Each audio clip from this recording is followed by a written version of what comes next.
Welcome to What If We Can Change It All, the podcast. A podcast created by Movement.Medicine. My name is Shadisa. And my name is Janina. We believe that we have the power and therefore we can change it all. This podcast is all about reclaiming your power.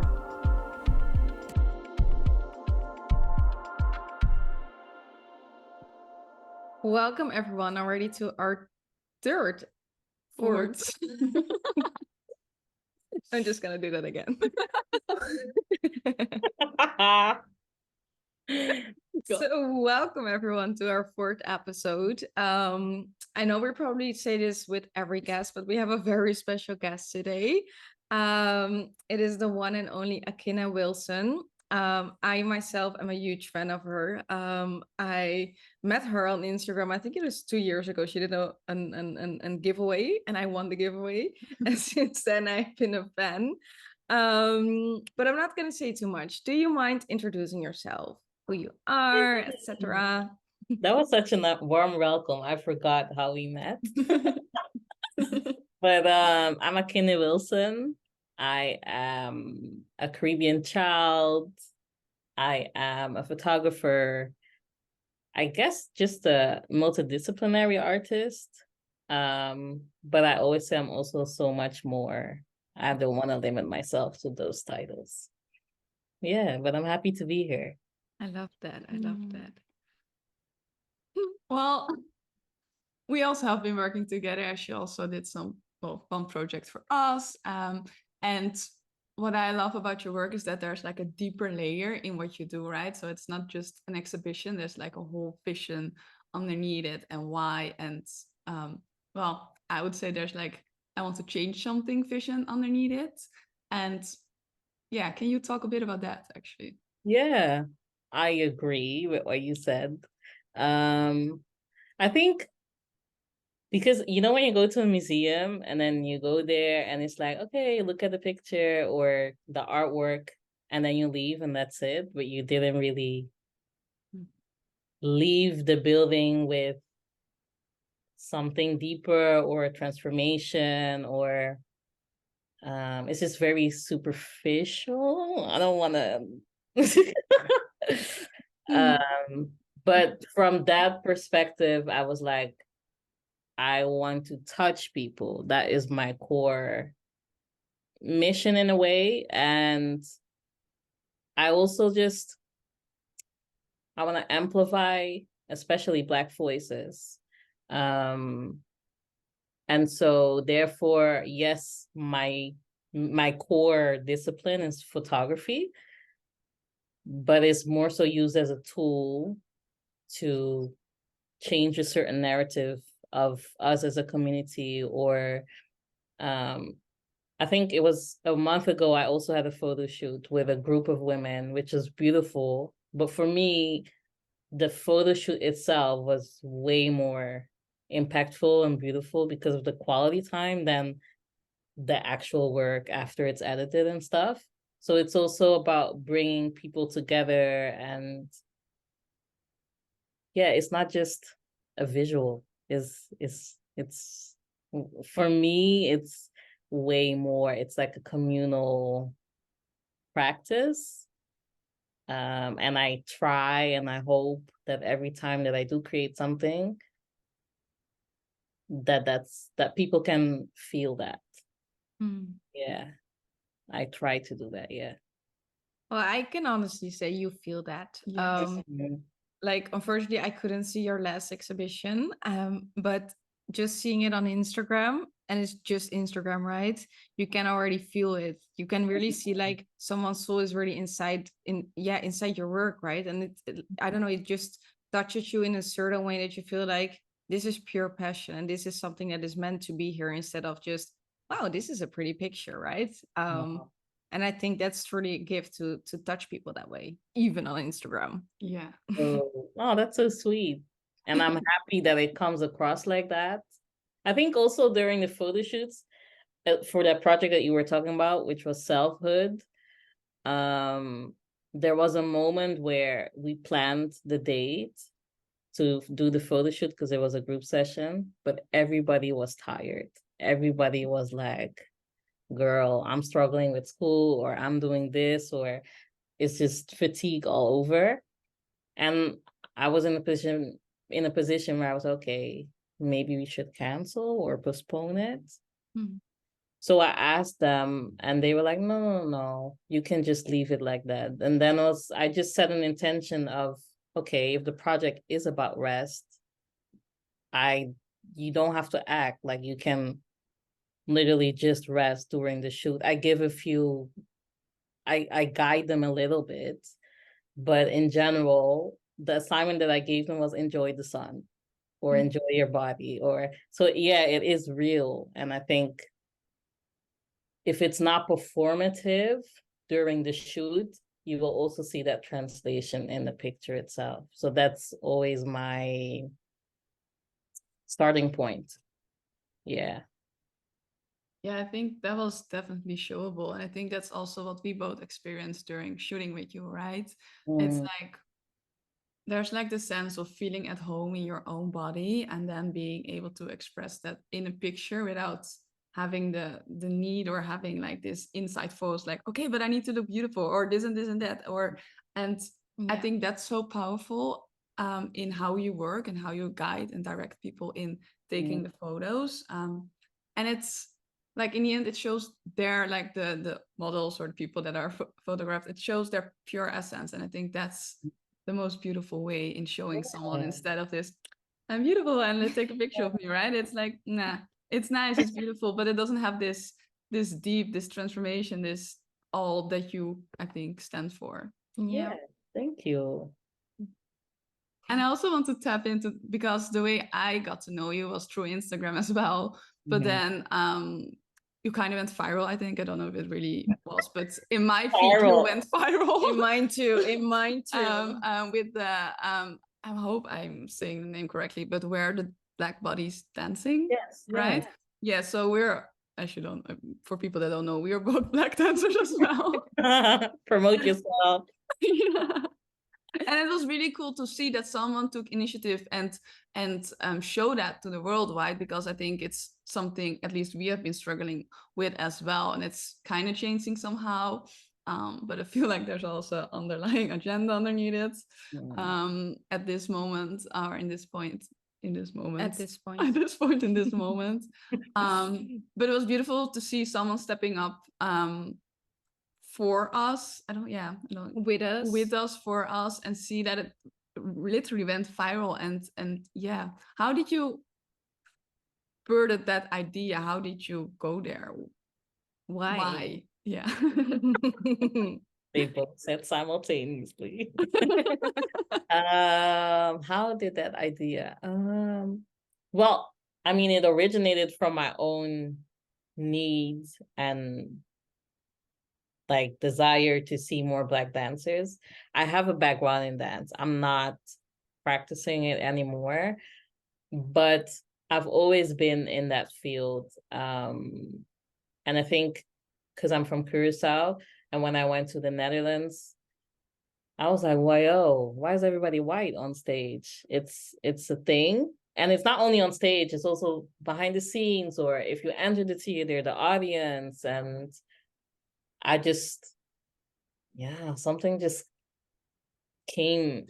The idea just came to me, and I was like, you know what? I just want to research it. Because first it was for my thesis in school, but I was so passionate about it that I wanted to translate it to a docuseries. And the interviews weren't just interviews. They were like real, very honest conversations with different dancers. I didn't know any of them, to be honest. Now I do, but I was like, wow, they're very open. And I say this in the most humble way, but I think it's my gift that people open up to me that quickly, which is also my photo shoots. Because I had one person ask me once, like, how do you get people to be naked? I'm like, okay, that's not how I approach the photo shoot at all.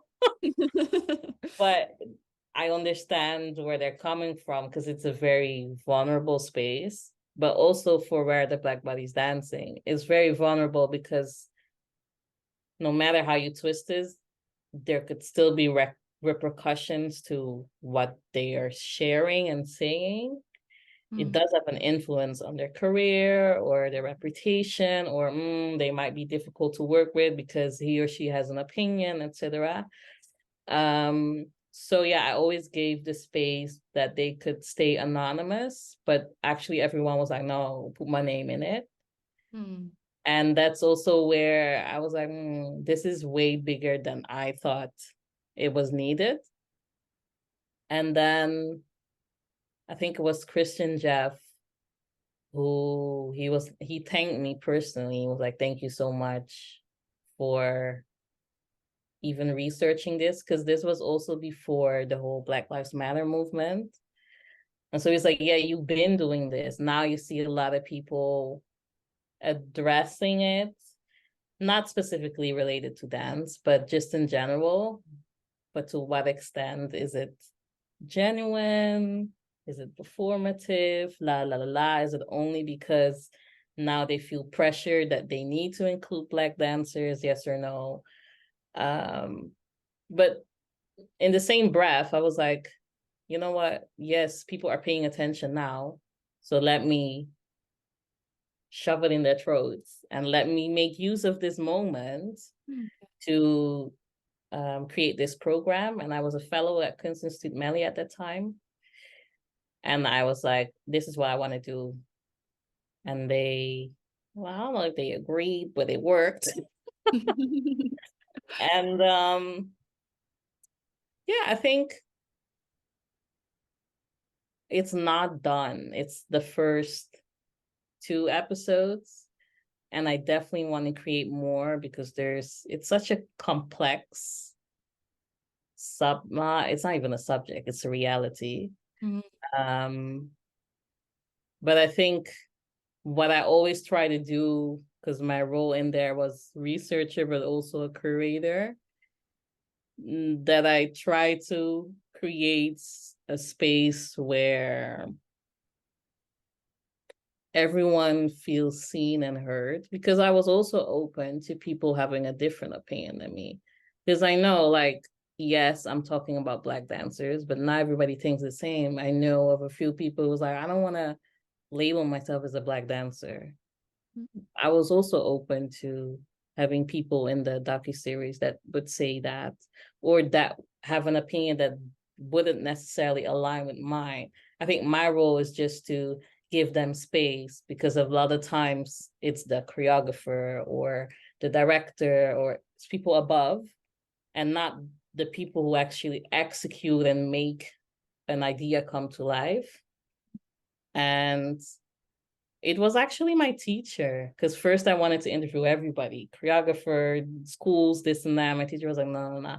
First, are they really going to give you an honest answer if you ask them very critical questions? And the chance is bigger that you center Black dancers in this body of work, that they would almost negate the existence of diversity than if you would broaden it up.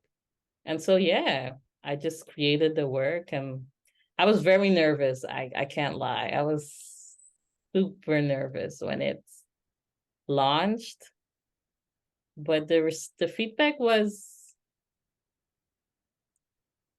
good. I always say, from an artist perspective, the feedback was amazing. If I would position myself as an activist, people see it, but what is actually being done, it's still a work in progress. I definitely think it had some ripple effects. Yeah.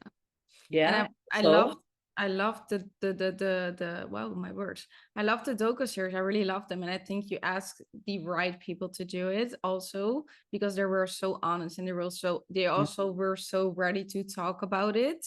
That made it really, really powerful, right? There was no wall there. They were so open and honest because they experienced it, right? And what I also loved about it is there was like a thread. It was like an Instagram thread with like, it was a visual. Yeah. And then it was said like there was like specific names of like dance companies and like how many like dancers there were. And I saw that, and that was the one that, because of that, I started following you. I think that was before the docu series. I'm not sure. That one I saw, and I was like, this woman is absolutely amazing, because what she's doing. No, but honestly, what she's Yeah. doing by posting this visual, she has probably has no idea how much impact she has, because I don't even know her. You guys are gonna make me cry. No, but it's true though. It's honestly true, right? Because like I myself, I just came out of school. I didn't even graduate yet, right? But for me to like, it made me realize like so much the work field that I was entering, but also like my responsibility to like do that, to not only complain, but also to create opportunities for myself, right? And I have the luck that I have a sister who's also a dancer. So that was like 1 and 1 is 2.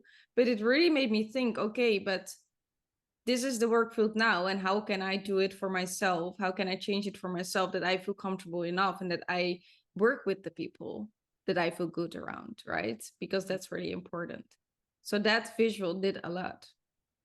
Missy. And I think what it made me realize as well is that it's also really about boundaries, right? Because I have been experiencing, well, I can say I think a lot of racism also in the dance world, but it's also then so setting my boundaries and then either leave or have a conversation or like, and that is also a very important part that we mostly forget. We mostly just swallow it in and just keep on going and then it's all good, but actually it's not. Yeah. No, it's not. But it's also like in that difficult space, because sometimes you don't know that it's like racism until you're home and you're like, now wait a minute, what was just said? Exactly. That's the tricky part. Yeah. But I think in the complexity of it all, we still have some responsibility in safeguarding our own essence, our own bodies. And it's difficult because we're not taught that. Also in academies or whatever, those are the things that they don't teach you. So I think that's also why, yeah, I wanted to speak on it. It's not just hire a Black dancer, but it's also, you know, for me, it's always interesting when companies or collectives are like, yeah, but no Black dancers shows up to the audition. I was like, yeah, but maybe you should ask why. It's so interesting to me. Like, come on. Yeah. And it's interesting that you said like sometimes you don't realize. I've been working in a company somewhere, not in the Netherlands, but somewhere else in Europe, and we had also like a lot of improvisation tasks, and like it took me a few days even to realize that everything that it was my turn, they put on some like African-based music, and it's like it's actually so big and so like how can you not hear it? But like after a few days, I was like, oh my god, I always need to be more like energetic and have like this African music on and I was like, this is so not okay. And it took me like it's so out there, but somehow I didn't realize. And it's interesting how you kind, I don't know, how you're maybe also used to suppress it and not see it and like everything is being normal and la la la la. And then when I started realizing it started to become very painful, especially also because I was abroad and I was actually a kind of white city in a kind of white country and I wasn't at home, right? So it's like, oh, there's so much and it's like there's so many layers and we don't really realize. And that's interesting. And this like this thread, this whole project made me realize because this happened before you started sharing. I think it's also difficult to trace it because you're in an environment a lot of times where it's educational. So then you expect it to be safe or you expect them to do wrong. So then you just enter and like, okay, I'm gonna dance. I want to focus on this or whatever your intention is. So that's, yeah, you don't realize it then. It's tricky. And I think what we also maybe forget is that it helped us or the dancers or the dance world, I think, a lot. But then it's also very vulnerable for you to like put yourself out there and your name even to share this with the world, right? Because you shared about like how it was received and like like more on a, forget the name. Artistic way? No, the other one. Personal? No. Activism. Yeah, thank you. I was like, I have it installed. I like this game. Yeah, more in the activism part. Like it's but also on a personal level, like it can also harm you. And I think when you start a project like this, well, it's I maybe wasn't thinking about that though. sorry. I wasn't thinking about No. though. And it's interesting because it's very brave as well. And that's maybe something we forget when someone speaks up. Yeah. I think I didn't really. I thought the people in it were brave. I don't know to what extent I was brave. I think for me, it was more so that afterwards, I kind of experienced everything they were talking about. And I was like, oh, holy. I went through that whole roller coaster myself at a company that I worked. So that was painful. And I was juggling with like the expectation that I should have it all figured out because I created this docuseries, but I don't. That was more so what that I was juggling with, not so much the braveness. I don't know why I'm doing this, but there was braveness, Yeah. like without, yeah, I think it's something that's like undervalued. Yeah. Because it takes courage to like set something up like this, right? And to find people you don't know that are willing to talk to you and share their like most vulnerable parts. Yeah. And then the reactions, you don't know how people will react. That's true. Okay, That's I accept the good. No, but I think it is very important, right? Because like someone like you needed to be the first one to have this plan, right? So that's already step one in your bravery. And like it also, how am I going to say this? Like whenever like you can talk first. I'm gonna put like a nice way to say this. Okay, so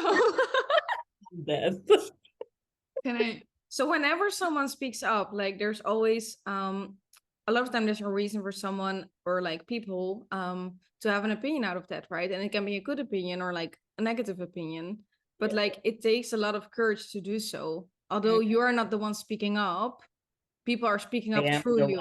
Yeah. For some reason, I never really, let me not change this, but I never really got backlash from no one. There was maybe one person in that thread that was commenting something like, I read that. Right? And then another dancer hopped in and she asked me, she was like, I'm gonna go in. I saw it. I love her. The rest, no. I do know, like, I tagged the companies and they never responded. So I know that I hit a nerve. But the thing nowadays is everybody wants to be politically correct. So they won't even engage. Because if I say something, what if you say the wrong thing? What if you get canceled? I'm like, you're not gonna get canceled because you have structural subsidy. Stop it. Like, nah. But yeah, I'm kind of blessed with not having a lot of backlash. Well, until now. Yeah. Keep it this way. But I'm also not someone who's gonna go back and forth. I'm not your person. I will say one clear statement or I will text you privately. But I don't do the I think that's a good thing though. I think that's the healthiest thing. I think this is also a beautiful bridge to your vision, maybe. You wrote down as your vision, never limit myself nor work myself to death. Abundance is key. What was the first part? Never limit myself nor work myself to death. Yeah. Do you want me to speak on it? Yes. Yeah. I think this is actually something of today. when I was younger, well, I'm 28, but you know, back in the day, a few years back, I was very driven that I needed to exceed all these things, and I need to work, and you know, just how everybody is kind of going in that cycle, and the wave of capitalism. And for the Self-Food Project, which was really about rest, the reason why I also initiated it was because, well, the initial idea was not to focus on rest. It was actually, I was going to question my own work, because I always had a lot of imagery of Black women being naked or in the underwear. And then I was like, now, wait a minute. Am I not sexualizing Black women then? So that was actually how it started. But then when I had conversations with different people, rest always came above, always. And I was also going through a very, very hard period myself. I don't know if I was necessarily depressed, but I was definitely very tired, extremely, extremely tired. Not just physically, but also, just of life. I was like, I could, kind of burned out. And I noticed, like, okay, why am I working literally myself to death? Like, what is the motive behind that? Do I think I'm more valuable when I do that? Like, why are we programming ourselves to do that? And then slowly, the project also helped me personally. I also found my voice more, because there were also things in the process where I just stayed silent when I shouldn't have. And that's also what I mean with, I don't want to limit myself. If you speak on things that also manifests the life that you want, instead of being silent. And I'm no longer about, how do you call that? Like hustle culture, like overwork, or I'm not, it just doesn't speak to me anymore. I am intrinsically a hard worker. That's, if I put my mind to something, I want to do it with the right intention. But working myself to death, no, I'm not interested in it. And that may cause friction with other people, because they feel like I should, or you can reach so much more if you also accept this project. And I'm like, but do I have to negotiate my values? I'm not going to do that. So lately, I've really been in a space where I just, I focus on me. And someone, I listened to a podcast, and he said, one yes means a million no's. And I was like, this is so true. This is what I experienced. But I had to go through it to fully understand what he was saying. Because yes, if I don't know, if someone invites me to do an exhibition in Stedelijk Museum, that means that I can't have X amount of quality time with my friends, because I have to put that in the preparation for that work. Or I can't have an X amount of rest, because I have to work on that. So people always forget that your yes equals a lot of no's, and also vice versa. Your no also means a lot of yeses. Just because you say no to this one opportunity doesn't mean that is the end for everything. It actually creates room for so much more to blossom and flourish. So that's where I am. I think this is really something close to our hearts as well. Definitely. Yes. We're like, I saw. I think it's something we both really experienced, like taking on a lot of jobs, like, I don't know, freelancing a lot, and then also building our own businesses and go. And then at some point you're like, I'm exhausted. I'm not enjoying anything anymore. How the hell am I getting out of here? Yep.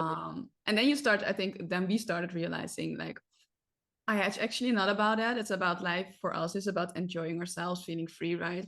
Feeling like like who we are, like in full essence. Yeah. And for that, I don't need all those jobs because it's actually not making me happy. And like when you say no, actually the right, or we believe the right project is coming your way, or the right opportunity. So it's also a bit about daring to say no, right? And then the right yes will come. And this is scary, especially I think in the beginning, or when you feel like money is low or whatever. It's like, but actually I need to pay my rent. But I think when you start like to build that trust, then yeah, life's becoming so good.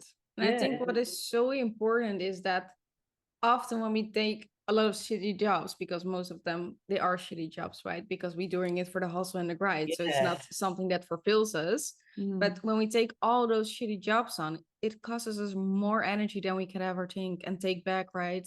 And something that I really realized over the years, I'm saying it as if I'm like 50 or something, I'm just 25, but like something that I realized over the years is that energy is not something that you just take back. Nope.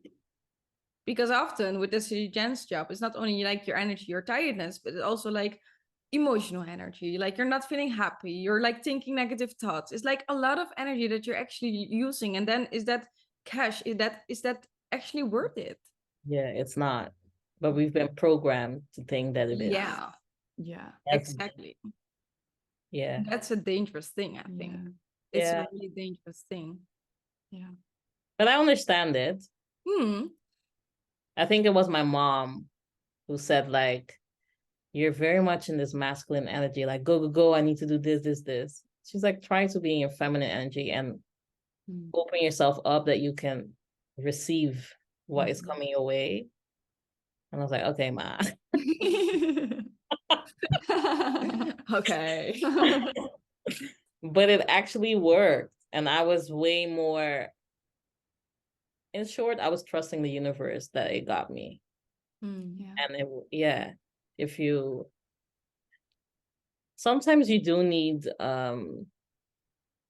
like something to decide, especially in the beginning. Let's also be realistic, but it doesn't have to be a permanent thing, and it also doesn't have to be full-time. And you can juggle even in maybe the less passionate jobs, there are still ways that you can make it your own, and because people are afraid to create boundaries. They're afraid to like ask for what they really want. And then you always stay with that shitty job. And the funny thing is that they are not afraid to create boundaries, but they are afraid to live by them. True. And if one person doesn't agree, it's like, okay, never mind. Just compromise. And my health. It's unfortunate, but we're all work in progress. Definitely. I think this is again a bridge. Okay. I love the bridge. I think it's very connected as well as you also shared something like there's a difference between excellence and perfectionism. And I think it's very connected to what we talked about. I mean, I was a perfectionist for the longest of time. Me too. Hey, perfectionism for the win. No, actually not. No, we're going to excellence, ladies. But it's just a fear that you won't be good enough and la la. I think there's two things. One, yes, there's a difference between perfection and excellence. I feel like excellence is doing the best that you can, but still maintaining this aspect of being human, and perfectionism exceeds that. Like, no mistakes. There's no room to learn. It's just not realistic. That's what it is. However, in my experience, especially the last 2 years, I'm someone who likes to take her time. A lot of people think that I'm a perfectionist because I take my time. I'm like, no, I need more time for this. And they're like, yeah, but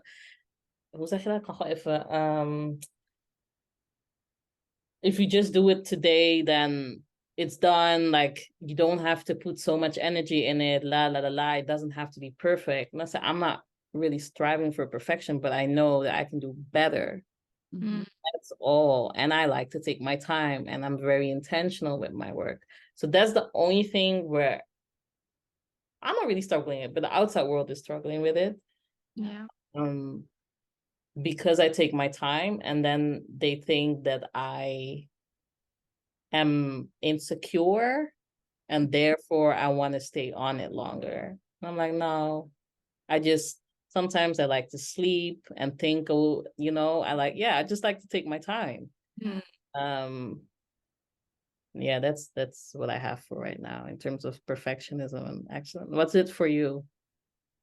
I first want to say something. It's interesting how we put labels on each other as well, right? Because actually, like taking your time and all of that is actually very much connected to the feminine, which you shared about before, right? And we're so in a like masculine society, as you shared, in the doing and the hustling and grinding, but it's like allowing that feminine and the rest and all of that, and then creativity starts to flow. Then you feel more energized. Then your life force energy starts even to flow, and we forget about that. Yeah.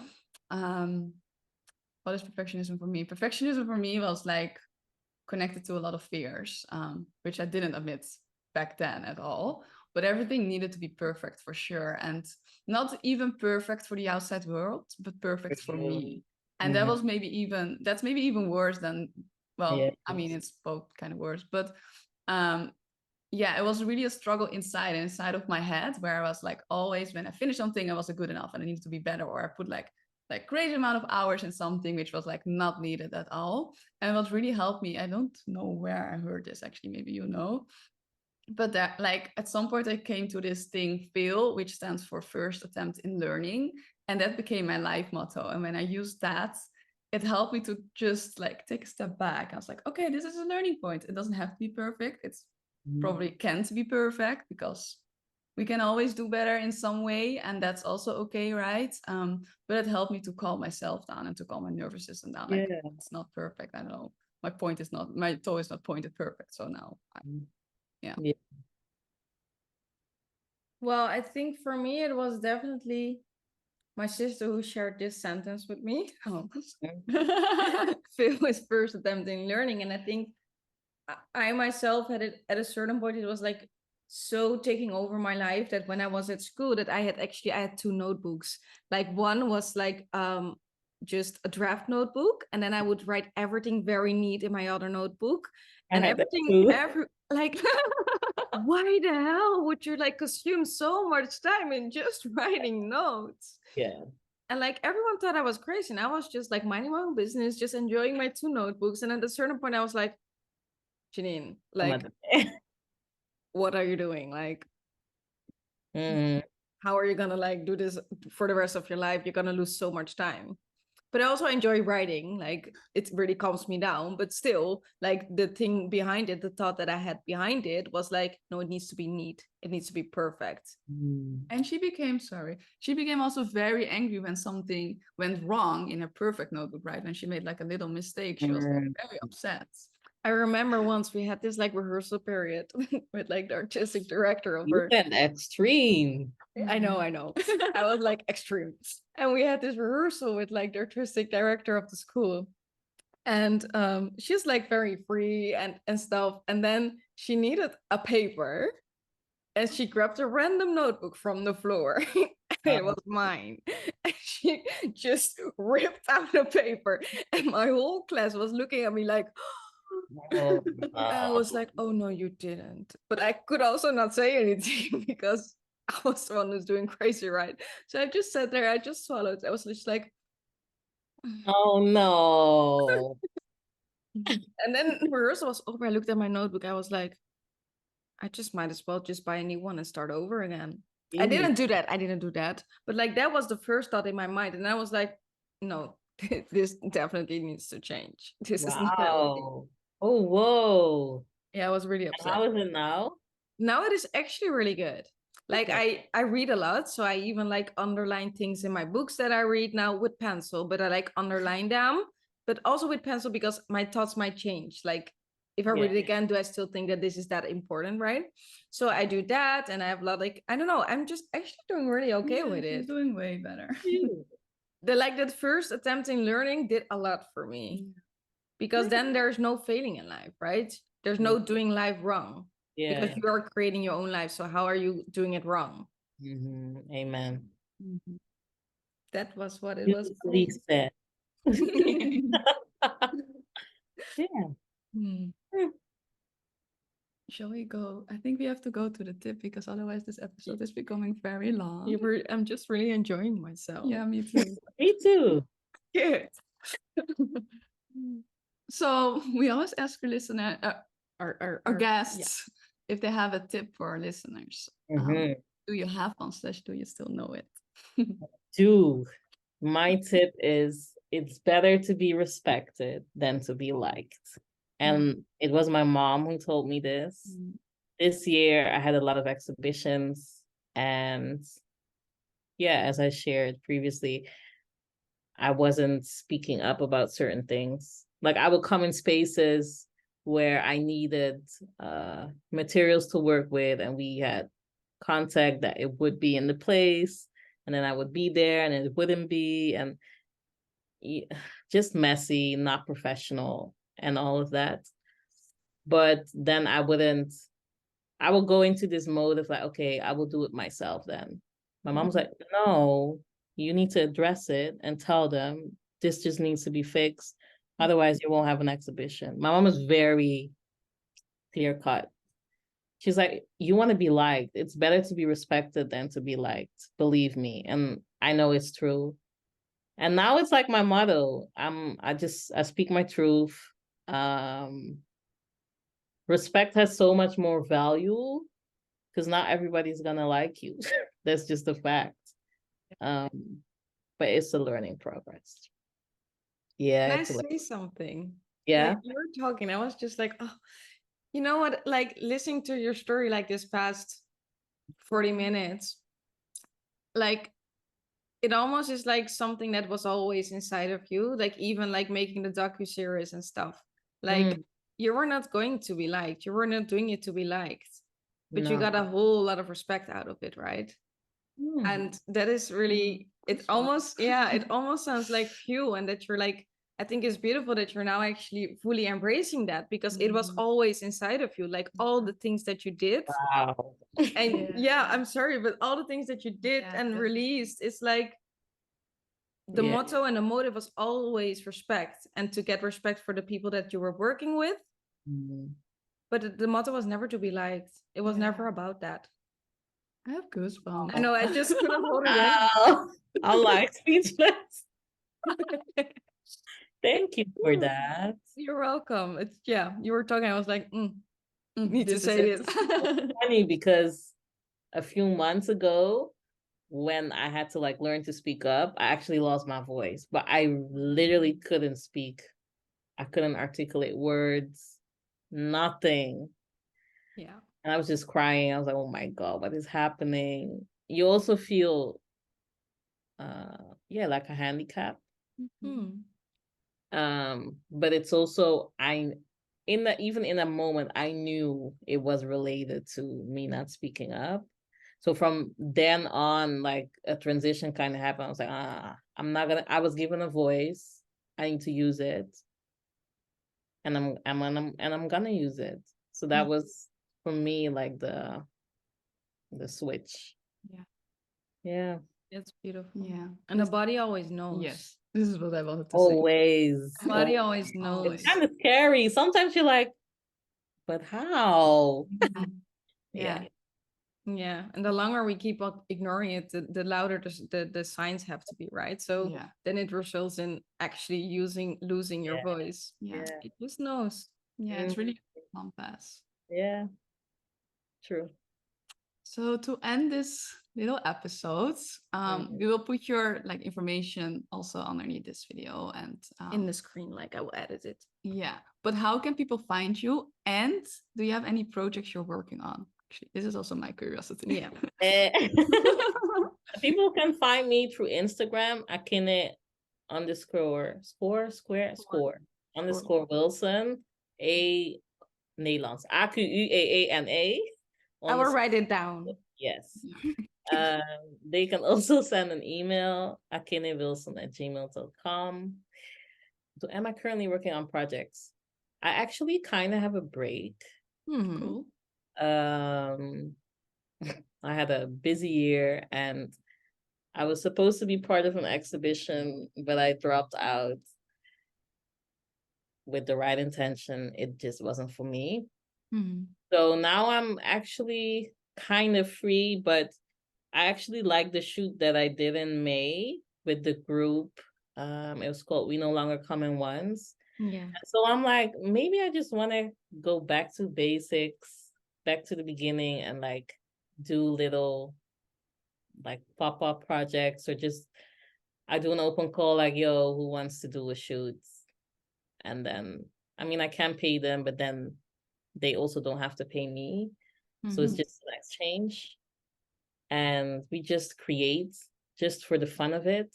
I think that's what I want to do this summer. But I'm also really looking forward to just do nothing work related, even though I like photography, but I just need a break. I had the plan to go to Curacao for 6 months, Ooh. but that it's I don't know. I'm not sure if that's still going along, but I'm definitely gonna ease my life into the summer.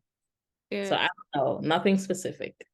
And if people do want to like do a shoot with you and want to book you, right?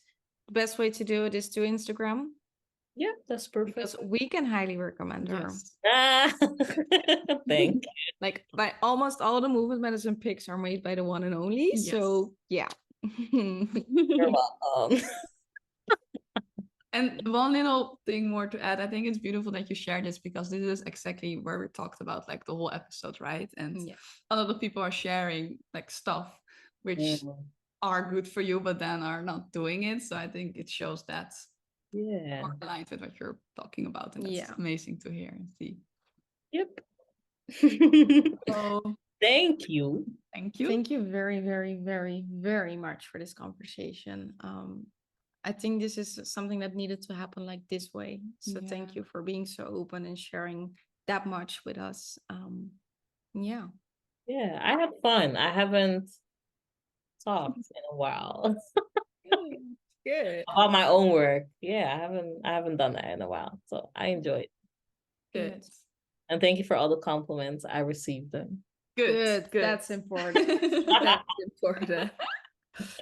So to end this, like and subscribe. We also need to say this. And yeah, if you're interested in our work as well, follow us on Movement.Medicine. We are also building an 8-month program actually. So if you're interested in that, send us a message. We will also hosting a free event soon. Yeah. So there's a lot coming. So keep on following us, keep on sharing this, and share this with the world, because I think this needs to be shared. Thank you. Thank you. Okay, thank you. Bye-bye. Thank you.